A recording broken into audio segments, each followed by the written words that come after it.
দুনিয়ার প্রত্যেকটা মাছই কাদা খায়, আর দোষ হয় কোন মাছের জানেন? দোষ হয় সারা জীবনই বিএনপির। আবার আরেকটা সত্য কথা, সেটা হলো চোরের মায়ের বড় গলা হয়। ঠিক তেমনি জামায়াত শিবিরের গলাও সারা জীবনই বড় হয়েছে। জামায়াত শিবিরের যারা ভালো তাদের রেসপেক্ট রেখেই ভিডিওটি বানানো হয়েছে। ক্ষমা সুন্দর দৃষ্টিতে বিষয়গুলো দেখবেন। জামায়াতের আমির গত সপ্তাহে সিলেটের একটি জনসভায় বলেছে, যারা চাঁদাবাজি করছে তাদের ভিক্ষা করে খাওয়া উচিত। সেই দিন পর্যন্ত বিএনপির চাঁদাবাজি সামাজিক মাধ্যমে বেশি ছিল, কারণ তাদের মানে হল জামায়াত শিবিরের এই চাঁদাবাজির ঘটনাগুলো বহু সময় অনেক ক্ষেত্রেই সামাজিক মাধ্যমে যেতে দিত না বিএনপির পোলাপানরা। তার সবচেয়ে বড় কারণ হল আপনাদের পেটে 2 বা 4টা বা পুরা কুরআন মুখস্থ আছে। সে কারণেই, এছাড়া অন্য কোনো কারণ নাই।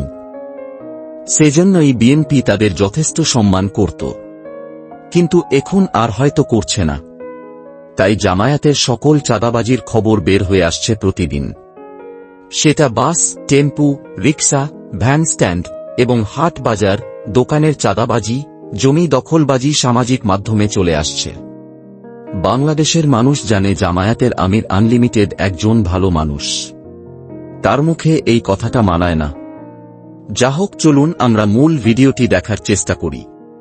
নাটোরের বড়াইগ্রামে দোকানের চাঁদা না দেয় 10টি কোয়েটা মোট 10টি দোকানে তালা দেওয়ার অভিযোগে জামায়াত নেতাসহ 4 জনকে গ্রেপ্তার করেছে পুলিশ। সোমবার সন্ধ্যায় উপজেলার আহমেদপুর বাজারে এ ঘটনা ঘটেছে।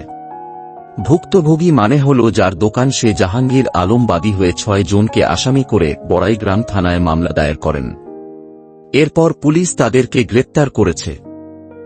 গ্রেপ্তারকৃতরা হলেন 1 নম্বর হল জোয়ারি ইউনিয়নের 3 নম্বর ওয়ার্ড জামায়াতের সভাপতি ও আহমেদপুর এলাকার মুজিবুর রহমানের ছেলে রুহুল আমিন, বয়স 45 বছর। 2 নম্বর হল তারই আপন ভাই জামায়াত কর্মী আজিমুদ্দিন, বয়স 40 বছর সহ আরও 4 জন। ভুক্তভোগীরা হলেন উপজেলার জোয়ারি নোপাড়া গ্রামের বাসিন্দা কোরবান আলী, শাহ আলম হোসেন, জাহাঙ্গীর আলম ও মোতালেব হোসেন। মামলার বাদী জাহাঙ্গীর আলম বলেন, আহমেদপুর বাজারে চলমান 10টি দোকান তাদের দাবি করে জামায়াত নেতা রুহুল আমিন ও তার ভাইয়েরা। তারা প্রতি মাসে দোকান প্রতি 5,000 টাকা চাঁদা দাবি করে। চাঁদা দিতে অস্বীকার করলে সোমবার বেলা 11টার দিকে তারা 20 থেকে 25 জন দেশীয় অস্ত্র নিয়ে আমাদের দোকানদের প্রচণ্ড মারপিট করে। এক পর্যায়ে তারা তালা দিয়ে আমাদের মোট 10টি দোকান বন্ধ করে দেয়। প্রিয় দর্শক শ্রোতা, আপনাদের অবগতির জন্য এখানে একটা তথ্য জানিয়ে রাখি। 2004 সালের আগে রাজশাহী বিশ্ববিদ্যালয়ে অভিভাবকেরা সন্তানদের ভর্তি করত না, কারণ ছিল সেটা জামাত শিবিরের রক্কাটা বিশ্ববিদ্যালয়ে। সেখানে ছেলে মেয়েদের পড়ালে জামাত শিবিরেরা অন্যান্য ছেলে মেয়েদের হাতের, পায়ের এবং ঘাড়ের মোটা মোটা রগগুলো কেটে দেয়। এই প্রবাদের কারণে অভিভাবকেরা ছেলে মেয়েদের ভর্তি করত না। কথাটা মিথ্যা ছিল না। আপনার এলাকায় যদি কোন ধরনের ঝামেলা হয় তাহলে তাদের অস্ত্রগুলো হবে ভিন্ন ধরনের। ঠিক এখানেও তাই ঘটেছে। যা হোক, দেখি এরপরে কি হয়েছে। উক্ত বিষয়টি সমাধানের জন্য স্থানীয়ভাবেও একাধিক সালিশ বৈঠক হয়েছে। সোমবার এ বিষয়ে আবারও বৈঠক হওয়ার কথা ছিল, তবে শেষ মুহূর্তে তা বন্ধ হয়ে যায়। সালিশ আর তারা করেন নাই। আমরা এসব দোকানের জমি গত 70 বছর ধরে ভোগদখল করছে আমার বাবা, তারপরে আমরা কেন আমাদের দোকানের জন্য চাঁদা দিব? দোকানের নামের কাগজ আছে, সব ডকুমেন্ট আমাদের কাছে আছে। শুধুমাত্র তারা এখন জামায়াত করে বলে জোর করে আমাদের নিজস্ব দোকানগুলো বন্ধ করে দেয় ক্ষমতার শক্তি দেখিয়ে। তারা জামায়াতের লোকজন খুবই ক্ষিপ্ত। তারা যার পিছনে লাগে তাকে আর কোন দিক থেকে উঠতে দেয় না। এতে ক্ষিপ্ত হয়ে যাওয়ার পরে তাঁরাই আমাদের দোকানগুলোতে তালা দিয়ে দেন। এতে ক্ষিপ্ত হয়ে মুজিবুর রহমানের ছেলেরা বিবাদমান জমিতে থাকা 10টি দোকানে তালা ঝুলিয়ে দেন। ভুক্তভোগী কোরবান আলী বলেন, বিকালে সেনাবাহিনী ও বড়াইগ্রাম থানা পুলিশ এসে দোকানগুলো অবমুক্ত করে দেয়। দোকান যদি তাদের হবে তাহলে গত 70 বছর ধরে কেন আমার বাবা দখল করে আছে, আর কেনই বা আজ আমরা ব্যবসা করছি? 70 বছর কেউ কাহারও জমি দখল করে রাখতে পারে? এটা একেবারেই মিথ্যা এবং বানোয়াট। তবে জামায়াত এর বিখ্যাত নাকি কুখ্যাত নেতা রুহুল আমিন চাঁদা চাওয়ার কথা অস্বীকার করে বলেন, এই জমি আমাদের। দীর্ঘদিন যাবত তারা দখল করে আছে। জমি ফেরত চাইলে তারা দেয় না। কিন্তু এভাবে তাদের দোকানে তালা দেয়া আমাদের একদমই ঠিক হয়নি। কথাগুলো কত সুন্দর করে স্বীকার করেছে এই বিখ্যাত নেতা। এদিকে বিএনপি কর্মী হায়দার আলী বলেন, উপজেলা জামায়াতের সাধারণ সম্পাদক আবু বক্কর সিদ্দিক ও জোয়ারি ইউনিয়ন জামায়াতের সভাপতি আব্দুল মালেকের নেতৃত্বে সমাধান করার জন্য একটি কমিটি গঠন করা হয়।